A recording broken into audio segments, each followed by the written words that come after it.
Compared to that dragon, I was a gnat, a fly, a fucking flea. What is this?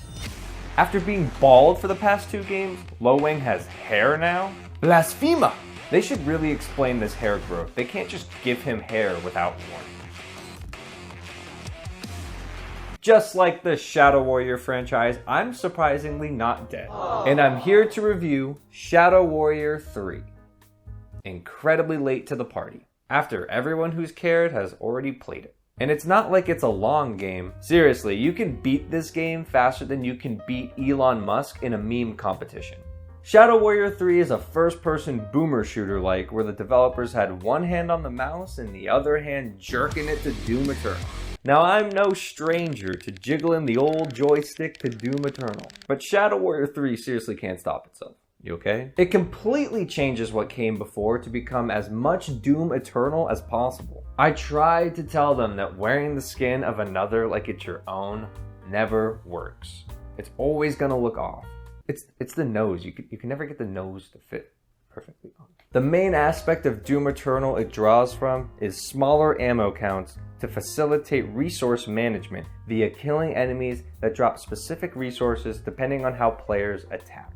Katana kills now drop ammo, so players are constantly swapping between katana and gun to do some damage, refill some ammo, and then come back to deal some more damage. Making the katana essentially Doom Eternal's chainsaw has its benefits. A good combat flow is created from balancing resources to force players to use everything in their toolset. But it sacrifices so much of what made Shadow Warrior fun to begin with. Shadow Warrior was one of the few FPS franchises that emphasized melee combat just as much as gunplay. The katana came with detailed upgrades and special moves to unlock, which made it a versatile weapon. Shadow Warrior 3 turns this deadly weapon into more of a tool with one specific use case that dampens Shadow Warrior's unique spirit. Shooting is just as satisfying as ever, taking away iron sights and pushing frenetic firefights even further. Doom Eternal's glory kill system is introduced, which grants players health,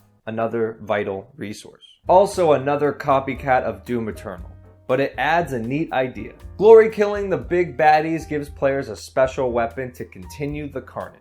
Each enemy has a unique weapon attached which spices up the combat for some creative levels of destruction. There's even environmental hazards that can be used against your enemies to wipe them all out in a flash. See, the Shadow Warrior 3 developers are capable of coming up with great ideas.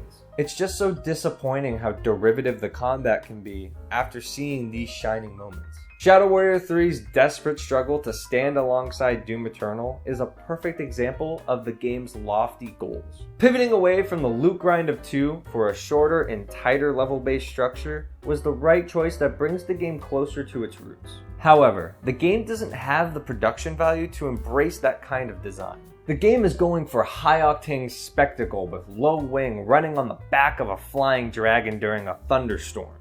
But the polish just isn't there. Cutscenes come off as stale and don't seamlessly transition into gameplay like players have gotten so accustomed to in this past generation. Certain gameplay animations feel stiff to execute. Dialogue is tripping over itself in and out of cutscenes. It all adds up to remind the player that the whole presentation is, well, budget.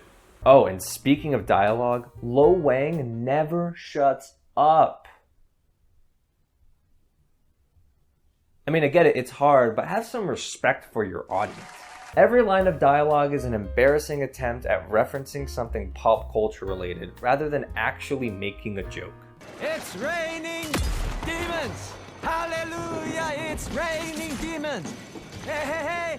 Yabba dabba doo! This kind of comedy gets tiring really fast. What, is Lo Wang the modern day Gex? This looks like an all-nighter at Richard Simmons' house. Now the story is simple and unremarkable. It's more of an excuse to get players from one level to the next. But to be fair, story shouldn't be what people come to Shadow Warrior for. They come for the shooting, and as iterative as it can be, at least it's copying from the best shooting mechanics around. Shooter fans looking for a new FPS to dive into will ultimately enjoy Shadow Warrior 3. But it's so short and derivative, they'll likely forget about it faster than it took to complete it. I only remember this game because I wrote the script.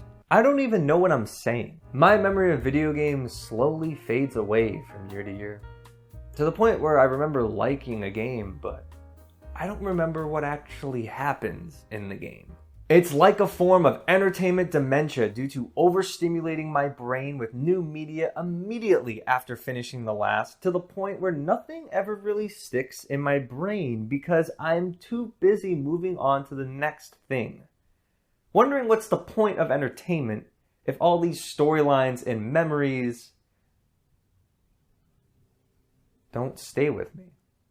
Is it worth consuming so much art if I can never remember the message?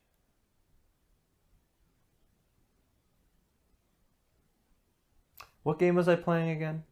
Oh, Shadow Warrior 3. Yeah, I remember liking that game. I don't even know what I'm saying. Anyway, what should I play next?